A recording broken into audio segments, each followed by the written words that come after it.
तीसरा अधिकार है ग्रंथ का मोक्ष मार्ग अधिकार, गाथा क्रमांक 39। यहां से हम आज आरंभ कर रहे हैं और जैसा क्रम था पहले उसी क्रम से हम इसको स्वाध्याय करेंगे। सर्वप्रथम मैं उच्चारण करता हूं, आप लोग ध्यान से सुनेंगे और फिर बाद में जब आपको कहा जाए तब उच्चारण करेंगे। सम्मदंसणाणं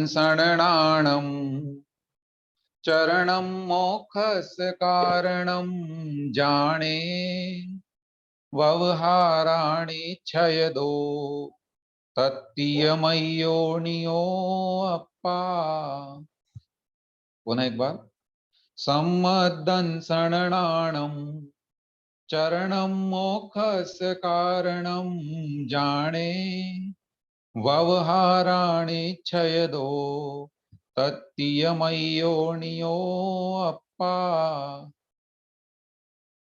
उच्चारण कर रहे हैं श्रेया जैन जी, आप अनम्यूट कर लें, बोलें। जय जिनेन्द्र भैया जी। जय जिनेन्द्र। सम्मदंसणाणं चरणं मोक्षस्य कारणं जाने व्यवहाराणे चेदो सत्यमयोडियो अप्पा। अस्तु। द्वितीय उच्चारण करता है सीमा जैन जी, अनम्यूट करके आप बोलें। सम्मदंसणाणं चरणं मोक्षस्य कारणं जाने व्यवहाराणि छेदो तत्यमयोनियो अप्पा। जय जिनेन्द्र भैया जी। हाँ रुकिए थोड़ा, आप अनम्यूट ही रहिए अभी जी। आपने दो पंक्तियों को दो बार में ही पढ़ दिया है। दरअसल जितने भी पद्य हैं संस्कृत भाषा में हो या कि प्राकृत भाषा में जो काव्य हैं, ये 4 चरणों में लिखे होते हैं, माने इनको हमें 4 बार में पढ़ना होता है। ठीक है, तो ऊपर जहाँ कोमा लगा है पंक्ति में वहीं तक आपको पढ़ना है। और ये सम्मद नहीं, सम्मदंसण, दो द है इसमें, तो सम्मदंसणाणं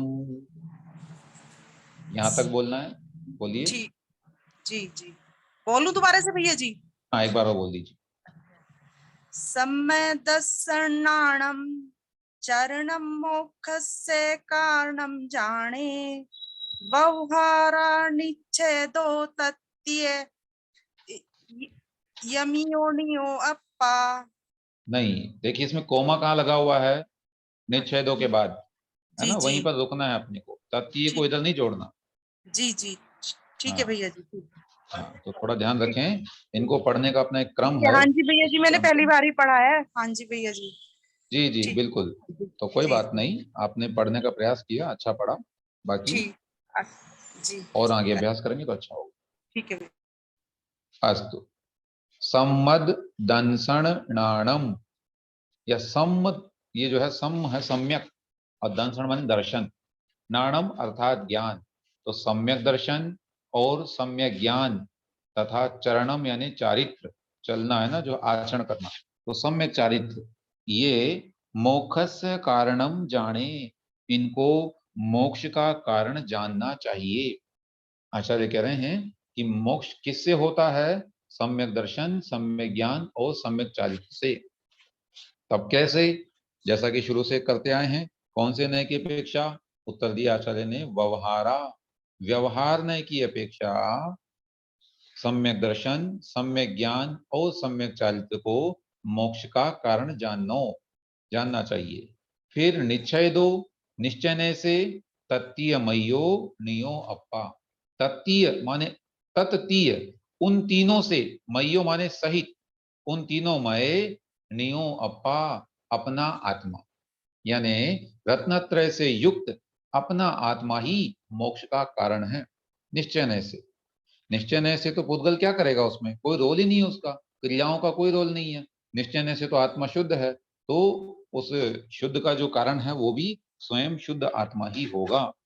तो मुक्ति का कारण वह स्वयं आत्मा है, क्योंकि आत्मा ही पुरुषार्थ करता है और कर्म को नष्ट करके स्वयं आत्मस्थ हो जाता है। तो यहाँ आचार्य कह रहे हैं कि व्यवहार नय से सम्यक दर्शन, सम्यक ज्ञान और सम्यक चारित्र को मोक्षस्य कारणम यानी मोक्ष का कारण जाने माने जानना चाहिए।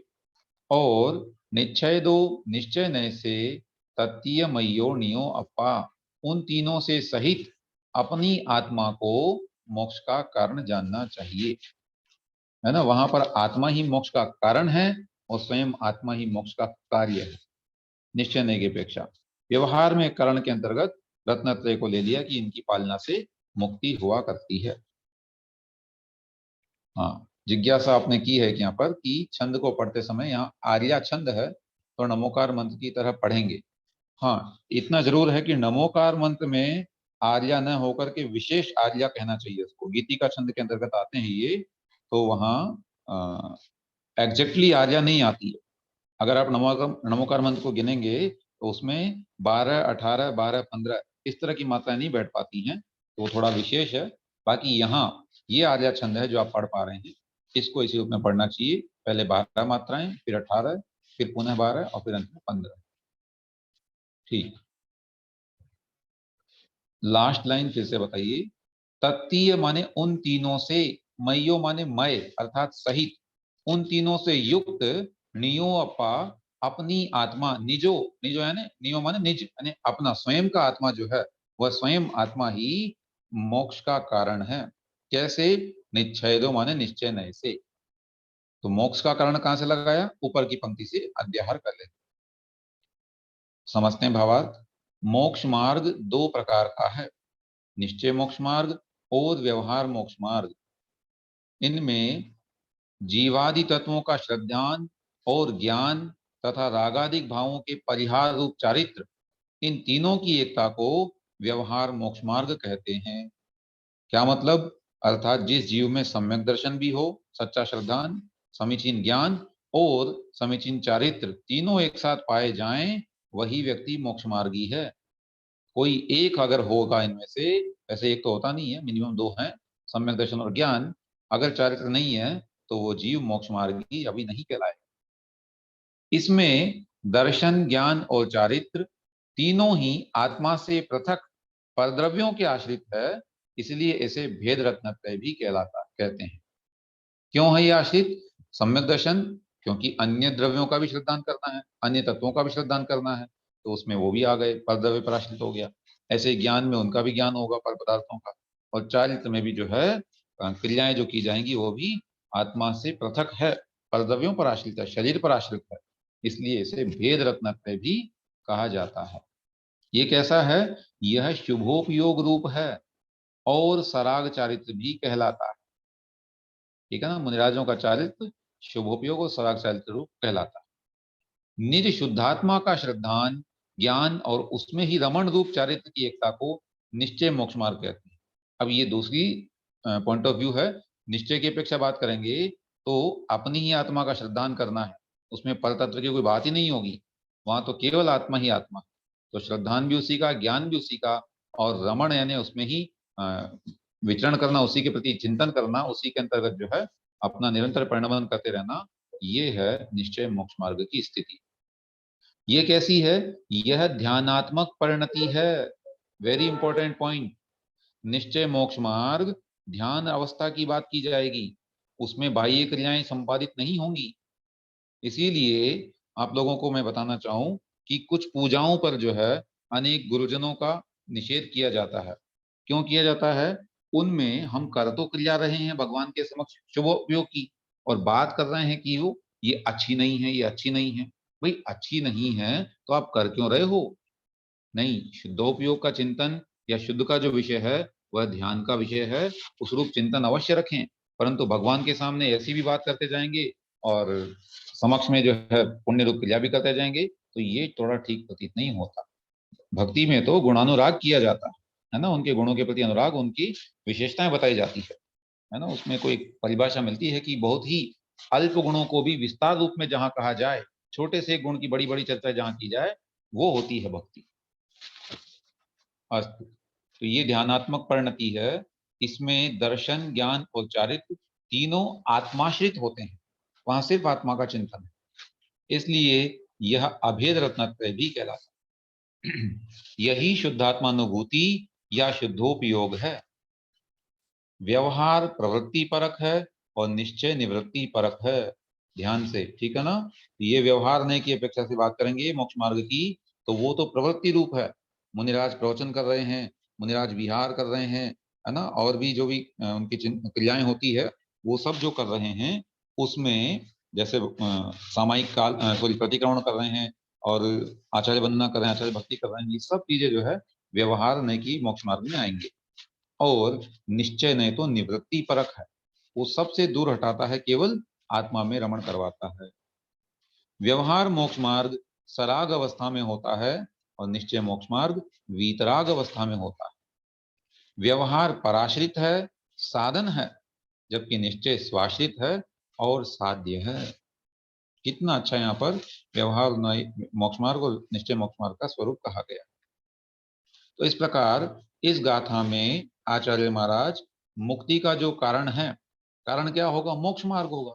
मोक्ष का कारण मोक्ष मार्ग कहलाता है, ठीक है ना। और आचार्य कहते हैं वर्तमान में भले ही मोक्ष नहीं है, परंतु मोक्ष मार्ग तो है। ठीक है, अभी कार्य की सिद्धि नहीं हो रही है, परंतु कारण तो उपस्थित है। हम पहले कारण को तो सिद्ध कर लें, तब तो कार्य होगा। कारण का अभ्यास करेंगे तभी कार्य होगा। इसलिए वर्तमान में भी मोक्ष मार्ग का आचरण किया जाता है, उसको जीवन में अंगीकार किया जाता है। अस्तु, तो ये इस ग्रंथ सॉरी इस गाथा के अंतर्गत मोक्ष का मार्ग जो है उसकी विशेषता बताई और दो तरह से उसकी परिभाषाएं बताई गई, व्यवहार और निश्चय की अपेक्षा। एक गाथा और पढ़ते हैं इसी से रिलेटेड, फिर आपसे प्रश्न करें।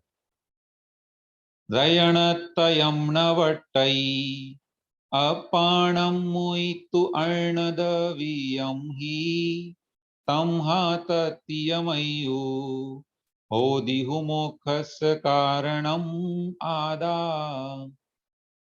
पुनः एक बार। रयणतयं नवट्टै अपाणं मुइतु अर्णदवीयं हि तं हातत्यमय्यु होदिहु मोक्षस्य कारणम् आदा। उच्चारण करने जा रहे हैं कल्पना जैन जी, अनम्यूट कर लें आप।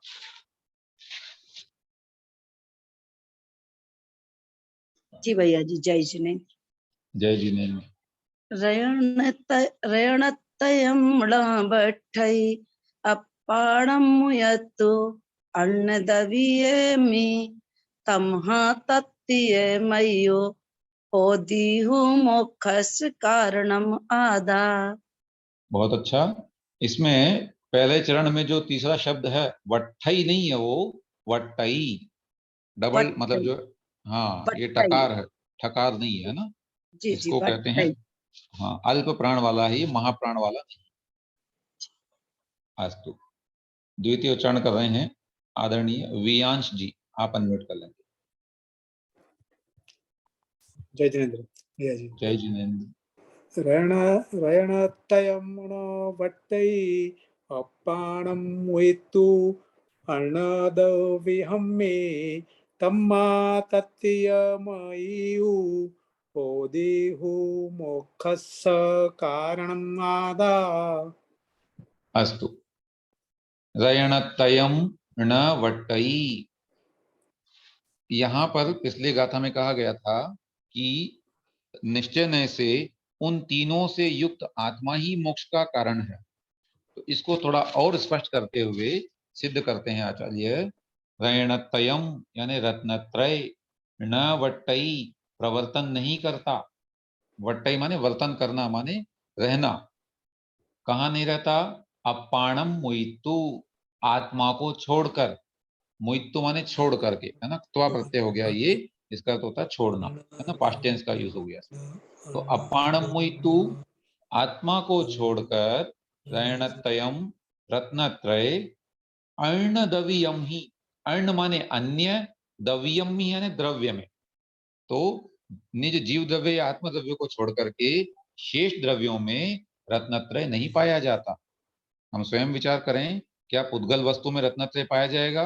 कभी नहीं, है ना, वो अचेतन है, उसमें कोई संवेदना नहीं, ज्ञान नहीं, दर्शन नहीं, तो कैसा रत्नत्रय? हो ही नहीं सकता। ऐसे ही शेष द्रव्यों में भी रत्नत्रय नहीं होगा, मात्र आत्मा में ही रत्नत्रय रहता है। तमहा इसलिए, तत्तीयमयु उन तीनों से सहित, तत्तीय माने तीनों, उन तीनों से, मय माने सहित, उन तीनों से युक्त, आदा माने आत्मा ही, मोक्षस्य कारणम होदी, मोक्ष का कारण होता है। कैसे? हु माने निश्चय से। ठीक है, तो यहाँ रत्नत्रय से युक्त आत्मा ही मोक्ष का कारण क्यों है? तो उत्तर दिया है क्योंकि अन्य द्रव्यों में रत्नत्रय पाया ही नहीं जाता, तो फिर किसको कहेंगे? आत्मा को ही पाएंगे। आत्मा क्या आश्रित होता है, अतः आत्मा ही मोक्ष का कारण होता है और आत्मा ही मोक्ष का कार्य भी होता है। मुक्ति हो किसकी रही है? स्वयं आत्मा की। तो इस आत्मा द्रव्य में ऐसी शक्ति है कि जो परद्रव्य का संयोग इसके साथ हो रहा था उसे हटाकर ये स्वयं राजा बन सकता है और अपने आत्मस्थ हो सकता है, माने स्वयं में स्थित होकर के और सिद्ध बन जाता है। ऐसी इसके अंतर्गत शक्ति हुआ करती है। भावार्थ, आत्म प्रतीति रूप जो आत्मा का गुण है उसे सम्यक दर्शन कहते हैं। ठीक है ना, स्वयं को जानना कि मैं कौन हूं, मैं आत्मा हूं, ये जो आत्म प्रतीति हो रही है ये आत्मा की स्वयं का एक गुण है और इसी का नाम सम्यक दर्शन है। सम्यक दृष्टि जीव स्वयं को एक आत्मा के रूप में स्वीकार करता है, वो बाह्य पर्यायों में नहीं उलझता। और आत्म परिज्ञान रूप जो आत्मा का गुण है उसे सम्यक ज्ञान कहते हैं। ये सब निश्चय की बात की जा रही है। और आत्मा में रमण करने रूप आत्म गुण को सम्यक चारित्र कहते हैं। इसलिए ये रत्नत्रय आत्मा में ही है, क्योंकि श्रद्धान भी आत्मा का, ज्ञान भी आत्मा का और परिणमन भी आत्मा में ही हो रहा। और साधन अवस्था में यह रत्नत्रय मोक्ष का कारण या मार्ग है। तो सिद्ध अवस्था में यही रत्नत्रय मोक्ष रूप कार्य या साध्य बन जाता है। बिल्कुल स्पष्ट है, वही रत्नत्रय जो साधन अवस्था माने साधना की अवस्था है उस समय तो कारण है, और जब वही सिद्ध बन जाते हैं भगवान तो यही रत्नत्रय उनका कार्य बन जाता है।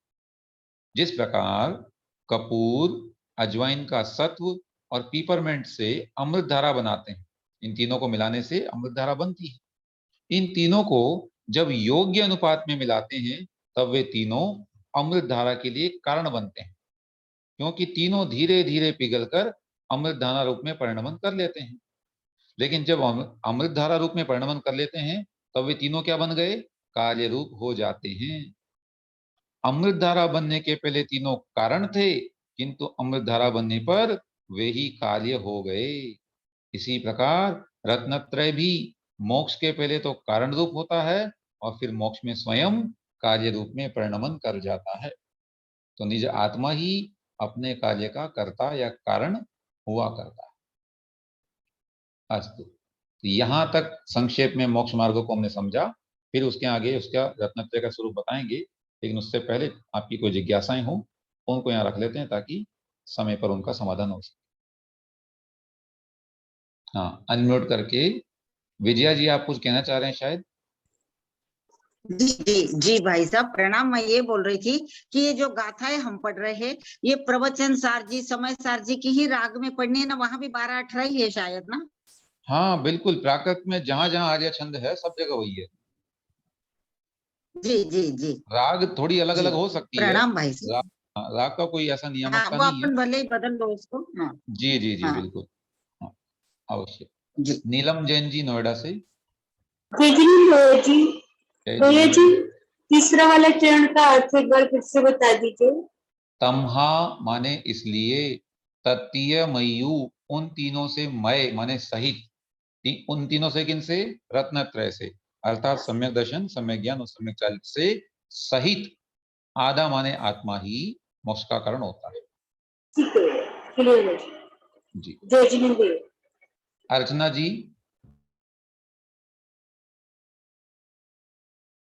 अनम्यूट करके बोलेंगे। हमें तो एक बार फिर से ये गाथा समझनी है।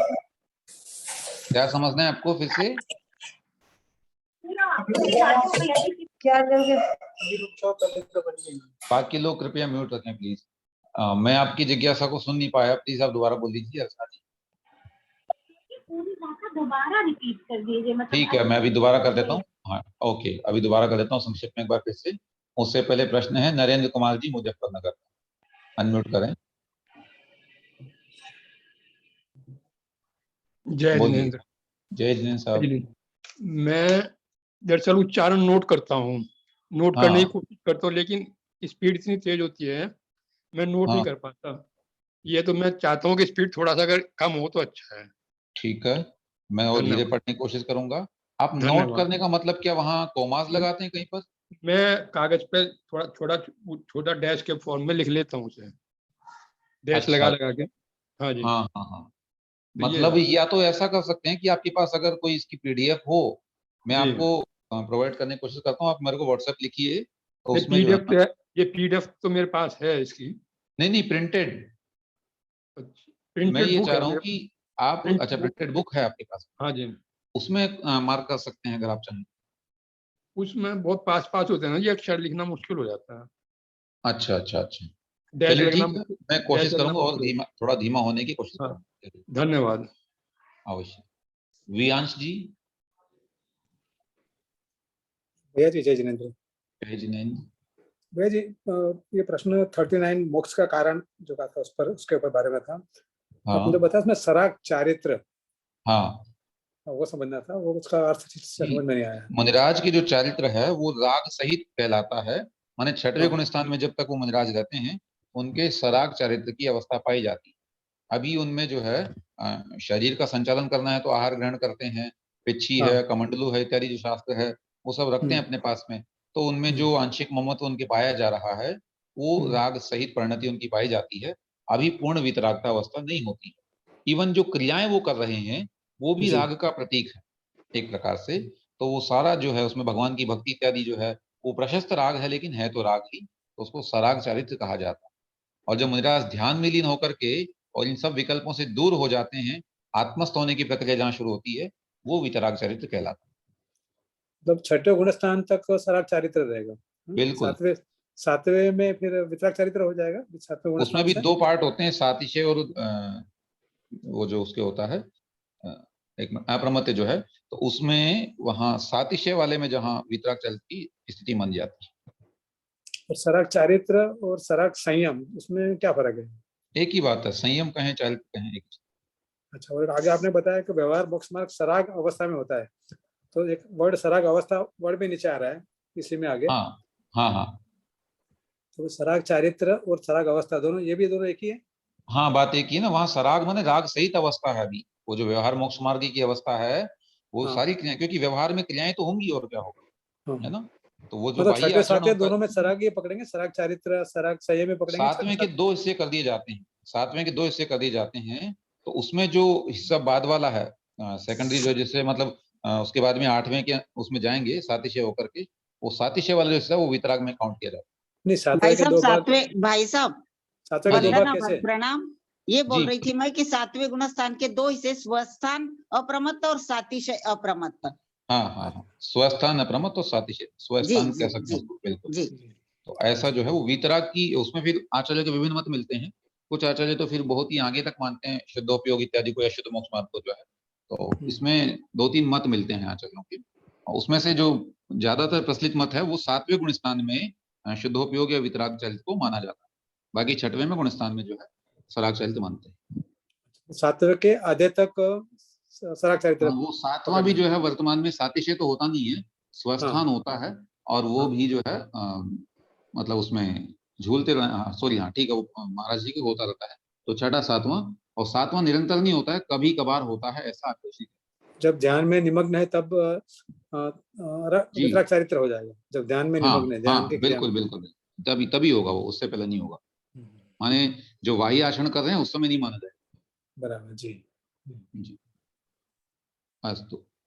प्रश्न किया आपने, कौन से दो भेद बताए? दो भेद माने मोक्ष मार्ग के दो भेद हैं, निश्चय मोक्ष मार्ग और व्यवहार मोक्ष मार्ग, ये दो भेद बताएं। अस्तु। प्रश्न आया था कि पूरा गाथा का एक बार संक्षेप में। सम्मत दंसण, सॉरी 40वीं का, प्रणतयम णवट्टई अपाणम मुइतु अर्णदवियम ही।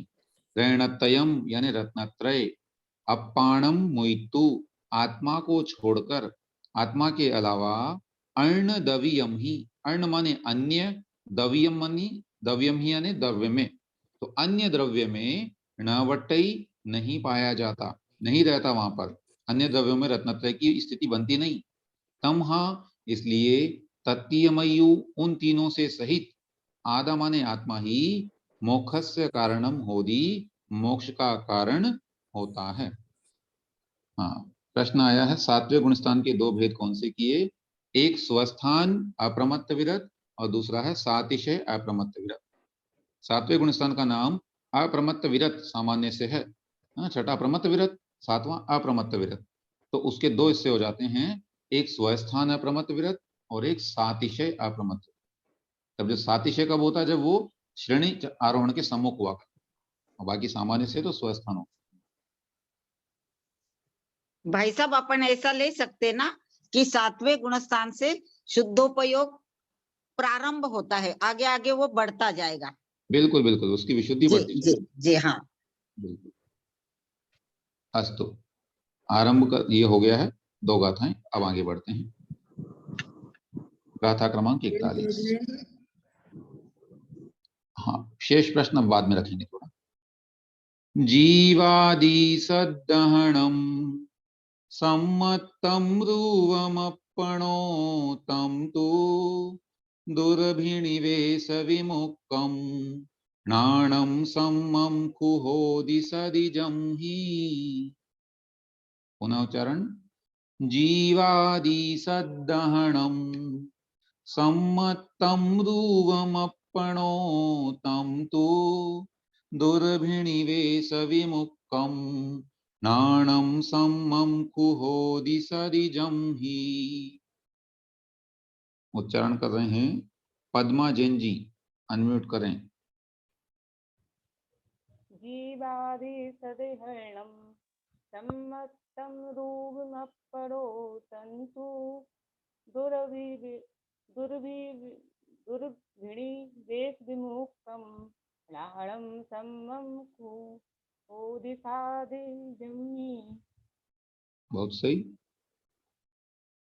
दूसरा उच्चारण करने जा रहे हैं निकेता गांधी जी, मुंबई से। जय जिनेन्द्र भैया जी। जय जिनेन्द्र। जीवादि सदहणं सम्मतं ध्रुवमप्पणोतं तु दुर्भिणिवेश विमुक्तं नाणं सम्मं कुहोदि सदीजं हि। बहुत सही।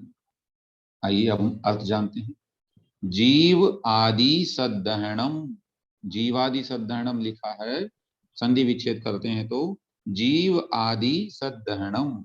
जीव इत्यादि, इत्यादि में पहले हम पढ़ी आए हैं पूरे द्रव्य, और ये तत्वों की बात करें तो जीव अजीव आसव बंध संबंध जरा मोक्ष पुण्य पाप इत्यादि, इन सब का सद्दहणम यानी समीचीन श्रद्धान करना।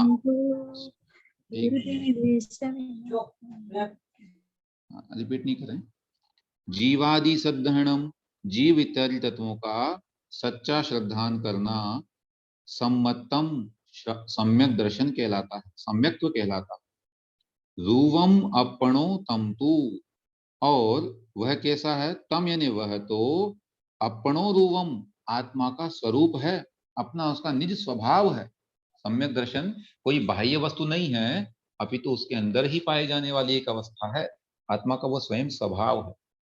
तो सम्यक दर्शन कहा, जीव इत्यादि का श्रद्धान करना, सब तत्वों का श्रद्धान करना, तत्व व्यवस्था का श्रद्धान करना, यह सम्यक दर्शन है। और वह अपणो रूपम यानी अपना आत्मा का ही स्वभाव है, उसका ही स्वयं का स्वरूप है। और दुर्भिनिवेश विमुक्तम, दुर्अभिनिवेश माने दुर्अभिनिवेश यानी खोटा आशय या मिथ्या पर्याय, मिथ्या श्रद्धान जो है या मिथ्या अभिप्राय जो है, तो मिथ्या अभिप्राय से विमुक्तम विमुक्त माने रहित जो होता है, पूर्णाणम सम्मम अर्थात ज्ञान सम्यक्त होता है। कब होता है? जम ही सदी अर्थात जिसके होने पर। किसके होने पर? सम्यक दर्शन के होने पर। आचार्य कह रहे हैं कि सर्वप्रथम तो सम्यक दर्शन को जानो। क्या है वो? जीव इत्यादि का सच्चा श्रद्धान करना सम्यक दर्शन है। ये सम्यक दर्शन कोई बाह्य वस्तु नहीं, अपि अंतरंग आत्मा का ही स्वभाव है। और इसकी ये विशेषता है, जम ही सदी जिसके होने पर अर्थात जिस सम्यक्त्व की उत्पत्ति होने पर ही नाणम खु सम्मम होदी ज्ञान स्वयं निश्चय से सम्मम होती यानी समीचीन हो जाता है। कैसे? दुरअभिनिवेश विमुक्तम, खोटे अभिप्राय से रहित होता है। उसमें फिर मिथ्या मान्यताओं का नाश हो जाता है, सारी धारणाएं बदल जाती है, जितनी भी गलत धारणाएं हैं वो मिट जाती हैं, और वो फिर सम्यक धारणा के साथ में जीवन यापन करते हुए सम्यक ज्ञानी हो जाता है। ये है सम्यक दर्शन की महिमा। और अगर सम्यक दर्शन नहीं है तो जीव ज्ञानी भले कितना भी हो जाए, लेकिन उसकी धारणाएं, उसकी मान्यताएं उसे संसार में ही भ्रमण करवाती है। भावार्थ, जीवादि तत्वों का यथार्थ श्रद्धान सम्यक दर्शन है। ठीक है ना? ध्यान रखना, इसमें यथार्थ शब्द है, समीचीन शब्द का प्रयोग किया जाता है। क्यों? क्योंकि श्रद्धान तो कोई भी कर लेगा। किसी को भी पढ़ा दो कि भैया ऐसा करने से मुक्ति होती है तो पढ़ लेगा, ज्ञान लेगा, उसको रट लेगा, लेकिन उतना कर लेने मात्र से सम्यक दर्शन नहीं कहलाएगा। उसमें यथार्थ श्रद्धान होना अपेक्षित है। सम्यक दर्शन होने पर जो ज्ञान है वो संशय, विपर्यय एवं अनध्यवसाय से रहित होकर सम्यक ज्ञान हो जाता है। क्योंकि सम्यक दर्शन के बिना मति ज्ञान, श्रुति ज्ञान और अवधि ज्ञान, ये तीनों मिथ्या ज्ञान ही रहते हैं, जिसको हम कुमति, कुशलता और विभंगावधि कहते हैं। सम्यक दर्शन के बिना मिथ्या दृष्टि का 11 अंग और 9 पूर्व का ज्ञान भी मिथ्या ज्ञान रहता है। सोचिए, शास्त्रों के शास्त्र रट सकता है मनुष्य, लेकिन कोई नियम नहीं कि वह सम्यक दृष्टि हो ही गया, और उसका सम्यक दर्शन के बिना कोई महत्व ही नहीं रह जाता। ये है सम्यक दर्शन की महिमा। ठीक है? यहाँ 3 शब्द आए हैं, संशय, विपर्यय और अनध्यवसाय। इनके ऊपर भी थोड़ा सा प्रकाश डाल देते हैं। संशय का मतलब होता है दुविधात्मक स्थिति, है ना? सर्प है या रस्सी, ऐसा संशय बना रहना। तो यहाँ 2 विकल्पात्मक स्थिति होती है। ऐसा ही जिस ज्ञान में ये बात आती हो कि ये ज्ञान सम्यक है कि नहीं है, ये मोक्ष मार्ग होता कि नहीं होता, ऐसा संशय जहां बना रहेगा तो वहां उसका सम्यक दर्शन भी नहीं कहलाएगा, क्योंकि निश्चय अंग नहीं है उसका। ऐसे ही ज्ञान भी उसका मिथ्या कहलाएगा। तो ये मिथ्या ज्ञान का एक हेतु। ऐसे ही विपर्यय माने विपरीत जानना, जो ऐसा तत्व का जैसा स्वरूप है वैसा न मान करके उसका उल्टा मान लेना। और जैसे कि कोई कहे कि मोक्ष मार्ग होता है, वो कहेगा नहीं, कुछ नहीं होता, बेकार बातें हैं, मोक्ष मार्ग होता ही नहीं, कहाँ दिख रहा है मोक्ष मार्ग, किसी ने देखा भला? मरने के बाद किसको दिखा कि कौन मोक्ष मार्गी है? इस तरह से जो सोचे वह विपरीत ज्ञान वाला है। या फिर इसको कह सकते हैं उदाहरण के लिए, सर्प को रस्सी जान लेना या कि रस्सी को सर्प जान लेना, तो ये हो गया विपरीत ज्ञान। और ऐसे ही अनध्यवसाय माने ज्ञान जानने की इच्छा ही न होना, अज्ञान बना रहना, वो कहलाता है अनध्यवसाय। तो सम्यक ज्ञान जो है वो इन तीनों से रहित होता है, माने वो संशय रहित, विपरीत मान्यता से रहित, और तीसरा अज्ञान से रहित, माने उसको ज्ञान होता उस विषय का, ऐसा वह सम्यक ज्ञानी कहलाता है। अस्तु, तो यहाँ पर आचार्य महाराज ने सम्यक दर्शन की परिभाषा बताई, उसे आत्मा का स्वरूप कहा, और अंत में कहा कि उसका महात्म्य इतना है, उसके होने पर हमारा ज्ञान भी सम्यक हो जाता है, अभिनिवेश उसके सॉरी मिथ्या अभिप्राय जो है वो नष्ट हो जाते हैं, और ऐसा फिर उसका महत्व स्थापित होता है। अस्तु, सम्यक दर्शन का ये स्वरूप हुआ।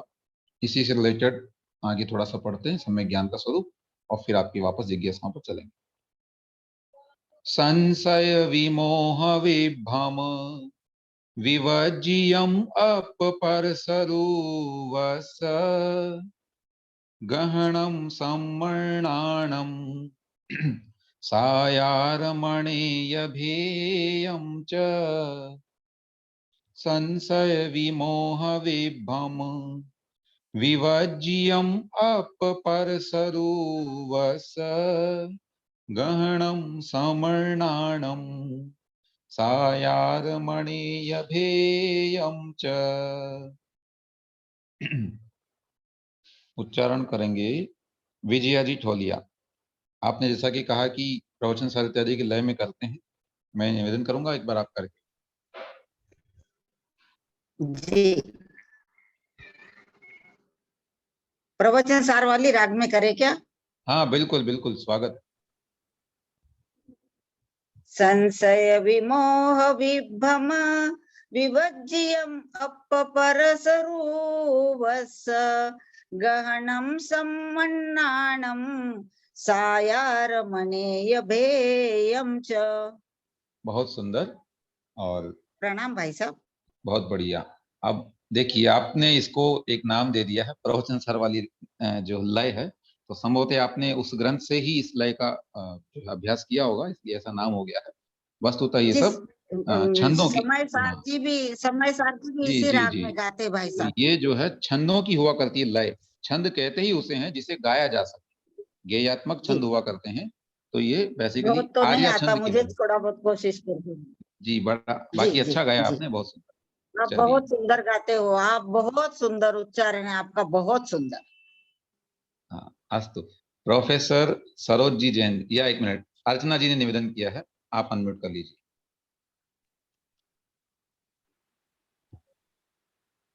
हाँ, पढ़िए।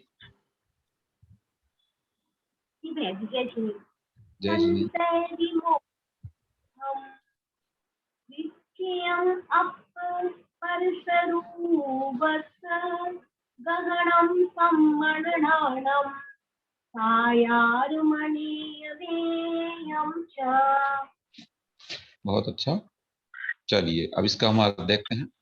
संशय विमोह विभ्रम विवज्जियम अप पर सरुवस्य गहनम समर्णाणम सायारम अणेय भेयम च।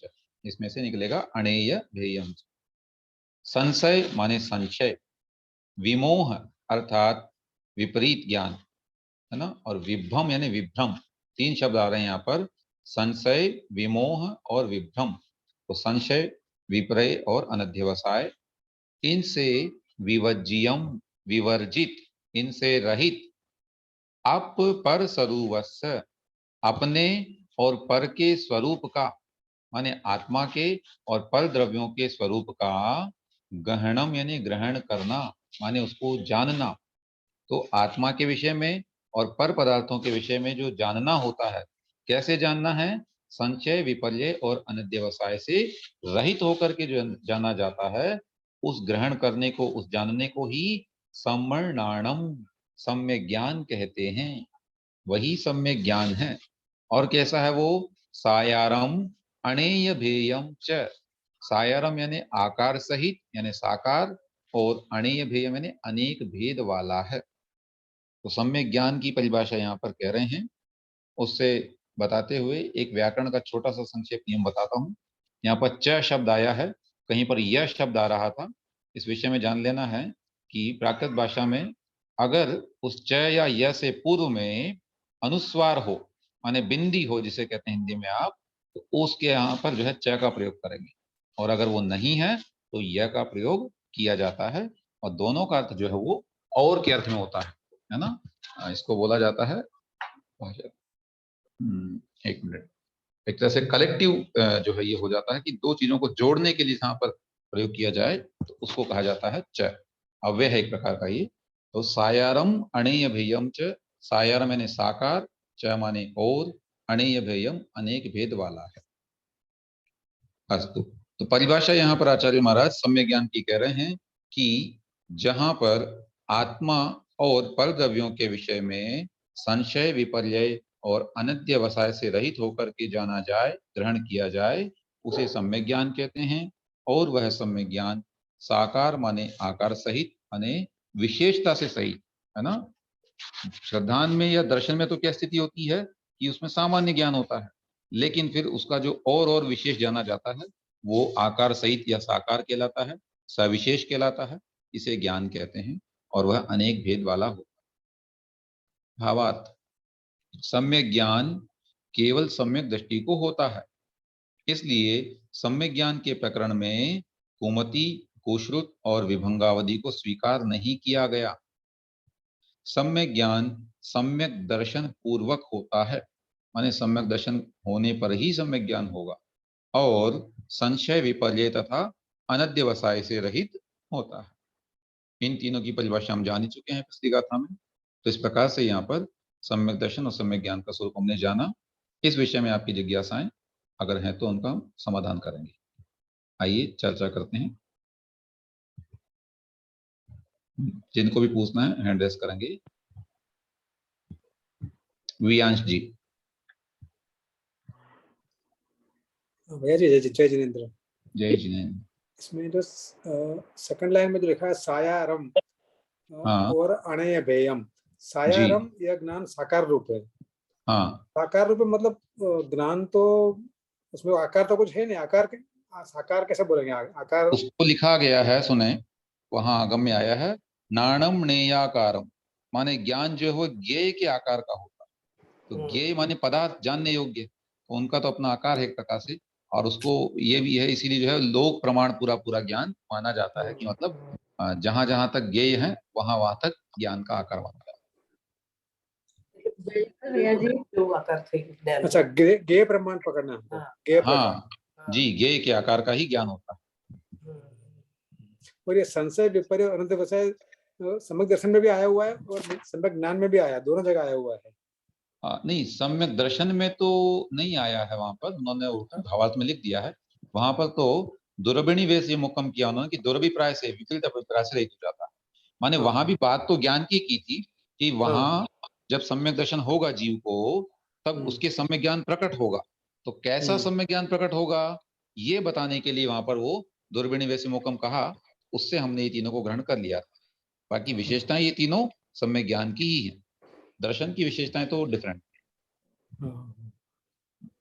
अनद्य वसाय का थोड़ा एग्जांपल देके बताएंगे, थोड़ा और क्लियर हो जाएगा। अनध्यवसाय का मतलब होता है जानने की इच्छा ही न होना। फॉर अच्छा, जानने के। एग्जाम्पल, हाँ, जान क्या करना उसको जान करके, छोड़ो ना, हमारे काम की चीज ही नहीं है, ऐसा अच्छा। जो कहे वो काय का सम्यक दृष्टि या सम्यक ज्ञान। जिसको मोक्ष मार्ग के जानने की इच्छा ही ना हो वो भी तो अज्ञान है, और वह अनध्यवसाय माने मिथ्या ज्ञान। जी, धन्यवाद, जय जिनेन्द्र। अस्तु। हाँ, प्रश्न आया है विभंगावधि किसे कहते हैं? वही मिथ्या अवधि ज्ञान, कुअवधि ज्ञान भी कह सकते हैं, वही कह रहा है। आप और कुछ कह रहे थे शायद व्यास जी? नहीं नहीं जी। चलिए ठीक है, विजया जी बोलिए। जी जी भाई साहब प्रणाम। मैं ये बोल रही थी कि आचार्य समंत भद्रदेव ने जब दूसरा अधिकार शुरू किया था रत्नकरण श्रावकाचार का, तो पहला ही उन्होंने श्लोक लिखा था कि सम्यक ज्ञान किसे कहते हैं, अन्यूनम अतिरिक्तम याथा तथ्यम विना च विपरीतात् निस्संदेहम वेद यदा ज्ञानमागमिनः। यही बात है ना यहाँ पर भी? बिल्कुल बिल्कुल बिल्कुल वही है। जी जी। आगम में सर्वत्र वही है। जो कुछ भी हम शास्त्र पढ़ते हैं ये अंग बाह्य शास्त्र हैं, और ये वस्तुतः है जो अंग प्रविष्ट शास्त्र हैं उनके आधार से लिखे गए हैं। तो अब इसमें शब्द अलग हो जाएंगे, है ना, जी जी। छंद अलग हो जाएंगे, भाषा अलग हो जाएगी, लेकिन तथ्य तो वही है। भाव एक ही रहेगा, भाव वही रहेंगे। बिल्कुल, तत्व वही है, उसी प्रकार प्रणाम भाई समझाने साहब, का प्रणाम। प्रयास किया। अवश्य। जी जी जी। और कोई जिज्ञासा है? सुधा पाटनी जी। भैया जी जी, मैं पूछ रही थी कि इसमें जो खटने वाली गाथा जो है इसमें दिया हुआ है दर्शन ज्ञान और चारित्र तीनों आत्माश्रित होते हैं, इसलिए ये अभेद रत्न भी कहलाता है। तो इससे क्या मतलब हुआ? इसका मतलब ये हुआ रत्नत्रय अभेद है। निश्चय में क्या होता है, आत्मा में ही तो जाना जा रहा है, आत्मा का ही श्रद्धान किया जा रहा है, और आत्मा में ही परिणमन किया जा रहा है, परिणति की जा रही है, रमण किया जा रहा है। तो जो कुछ भी वहां हो रहा है, चाहे वो श्रद्धान हो, चाहे ज्ञान हो, चाहे वो सब आत्मा पर ही टिका हुआ है। इसलिए उसमें भेद कैसा? आत्मा ही सम्यक दर्शन, आत्मा ही सम्यक ज्ञान, आत्मा ही सम्यक चारित्र, तो वो तो अभेद ही हो गया ना। इसलिए अभेद रत्नत्रय है। और जहां पर अन्य अन्य के आश्रय से करेंगे सम्यक दर्शन डिफरेंट, सम्यक ज्ञान डिफरेंट, सम्यक चारित्र डिफरेंट, वो भेद रत्नत्रय हो जाएगा। परक से क्या मतलब है? प्रवृत्ति परक। प्रवृत्ति परक का मतलब होता है जिसमें हम कोई क्रिया करते हैं, है ना। दो तरह से धर्म किया जाता है, एक प्रवृत्ति रूप में और एक निवृत्ति रूप में। जैसे हम आलू खाने का त्याग करते हैं, रात्रि भोजन का त्याग करते हैं, ये सब निवृत्ति कहलाती है। उससे दूर हटना, उसको छोड़ना, ये होती है निवृत्ति। और प्रवृत्ति में प्रवेश करना, उसकी ओर बढ़ना, जैसे भगवान की पूजा करना, है ना, ये प्रवृत्ति मूलक धर्म। ऐसा तो ऐसे मुनिराज की जो आचरण होता है वो दो रूप में है, प्रवृत्ति और निवृत्ति रूप में। तो जो प्रवृत्ति रूप में हो रहा है, माने जिसमें वो कोई क्रिया का आश्रय ले रहे हैं, है ना, वचनों का प्रयोग कर रहे हैं, क्रिया से मतलब नमोस्तु कर रहे हैं, मुंजाज इत्यादि पीछे उठा करके, और वहां मार्जन कर रहे हैं, ये सब जो कुछ क्रिया कर रहे हैं वो ये प्रवृत्ति कहलाएगी। और निवृत्ति में तो इन सब क्रियाओं को छोड़ करके बिल्कुल एकांत शांत होकर के और जो ध्यान करते हैं वो निवृत्ति कहलाती है। 41 गाथा दोबारा बता दीजिए, समझा दीजिए। गाथा क्रमांक 41। जीवादि सद्दहरणम सम्मतम, जीव इत्यादि का श्रद्धान करना ही सम्यक दर्शन है। और तम रूवम अपनो, तम यानी वह तो, तम तू यानी वह तो, अपनो रूवम आत्मा का ही रूप है, आत्मा का अपना स्वरूप है। और कैसा है? जम ही सदी, सबसे लास्ट में आया है, जिसके होने पर, सती माने होने पर, तो जिसके होने पर अर्थात सम्यक्त्व के होने पर, नाणम सम्मम होदी, ज्ञान भी सम्यक हो जाता है। कैसे हो जाता है? दुर्भिणी वेश विमुक्तम, खोटे अभिप्राय से रहित, अर्थात विपरीत अभिप्राय से रहित होकर। ठीक है, ऐसे। चलिए, और कोई जिज्ञासा है? नरेंद्र जी, मुजफ्फरनगर। शायद मैं फिर जल्दी बोल गया। नहीं नहीं नहीं, जय जिनेन्द्र। जय जिनेन्द्र। मैं कह रहा था अस्तु शब्द का क्या अर्थ है? हाँ, ये मेरे मुख से बहुत निकलता है, गुरुजी से हाँ सुनते थे जी, हम लोग। अस्तु माने ठीक है, संस्कृत ठीक में है। अस्तु माने होता है ठीक है। अच्छा, ऐसा। दूसरा मैं ये कह रहा था हाँ कि दो शब्द हैं, एक तो हमारे पास जय जिनेन्द्र है और एक है हाँ प्रणाम। हालांकि जी, दोनों का भाव एक ही है, हाँ लेकिन हाँ। दोनों में से कौन सा ज्यादा अच्छा है? लोगों के लिए, श्रावकों को आपस में जय जिनेन्द्र करने का निर्देश मिला है मुनिराजों हाँ से, जी जो हमने सीखा है या आगम में जो सीखा है, आपस जी में जय जिनेन्द्र करना चाहिए। जी लेकिन फिर भी ये प्रणाम शब्द है, वंदना शब्द है, प्रणति शब्द जी है, अनेक शब्द जी हैं, ये जी विनय के, लोक विनय के वाचक हैं, और इनको जी। बोलने में आपत्ति नहीं होनी चाहिए। नहीं, आपत्ति वाली बात नहीं, भाव तो दोनों का एक ही है। मेरे ख्याल से हम जैनियों को जय जिनेन्द्र ज्यादा अच्छा हाँ, है उसमें ना? देखिए वही है ना, जब आपस में जहाँ जैन धर्म की बात आएगी तो जैन जय जिनेन्द्र करना ही बेटर हाँ है, जी, क्योंकि हम जैनत्व को भी एक तरह से रिप्रेजेंट कर। पुष्ट करते हैं, जैनत्व को पुष्ट करना चाहिए। हाँ जी जी जी, और उसको रिप्रेजेंट भी कर रहे हैं ना, सबके समक्ष जाते हैं तो। जी जी हम भी जी जब ऑफिस जाते हैं तो अनेक अजैन बंधु हमसे जय जिनेन्द्र बोलते हैं, जी तो जी वो जानते हैं कि इनसे जय जिनेन्द्र बोलना बड़े सम्मान की बात है। जी। वही चीज है। बाकी जय जिनेन्द्र मेरे सामान्य। ख्याल से ज्यादा अच्छा शब्द है। जी जी हालांकि जी, भाव बिल्कुल। भाव दोनों का एक ही है। हाँ, ऐसा। हाँ जी, तो विवक्षा से ग्रहण कर लेंगे। बाकी ठीक है। लोक विनय की अपेक्षा से उसको हम निषेध नहीं कर सकते कि प्रणाम हाँ को। नहीं, निषेध तो नहीं है। निषेध तो नमस्कार का भी है, कुछ लोग नमस्कार बोलते हैं, जी जी निषेध जी। तो उसका भी नहीं है। ठीक बाकी है। उसकी पीछे की भावना क्या है वो हमें जान हाँ, करके और प्रयोग। ठीक ठीक बात है, धन्यवाद। विलास जी वाइकोस। जय जिनेन्द्र भैया जी। जय जिनेन्द्र। 11 अंग 9 पुरों का ज्ञान के बारे में जरा विस्तृत बताइए। हाँ, आगम को गणधर भगवान ने 12 अंगों में वहां लिखा गया है, मतलब द्वादशांग जिनवाणी माता जो बोलते हैं, तो जो आगम का ज्ञान है उसको 12 अंगों में डिवाइड किया है ना, आचार अंग सूत्र कृतांग इत्यादि। उसके अंतर्गत जो है शुरू के 11 अंग हैं, और फिर अंतिम जो अंग है उसके 14 भेद किए जाते हैं, जिनको 14 पूर्व कहा जाता है। ठीक है ना? तो इसमें 9 पूर्व इन्होंने लिखा है, 10वां एक विज्ञानवाद पूर्व होता है, और वहां तक आते आते जो है कोई जीव मिथ्या दृष्टि रह सकता है, ऐसा आता है, क्योंकि विज्ञानवाद पूर्व में आने पर कहते हैं कि 10,000 विद्याएं आती हैं, और वे यदि उनको मुनिराज इत्यादि को कहती हैं कि हम आपकी सेवाएं करेंगे, तो वे अगर स्वीकार कर लेते हैं तो वो मिथ्यात्व में आ जाता है, सीधा उनका गुणस्थान गिर के पहला हो जाता है। तो वहां तक भी जीव के मिथ्या दृष्टि बने रहने की संभावनाएं पूरी होती हैं।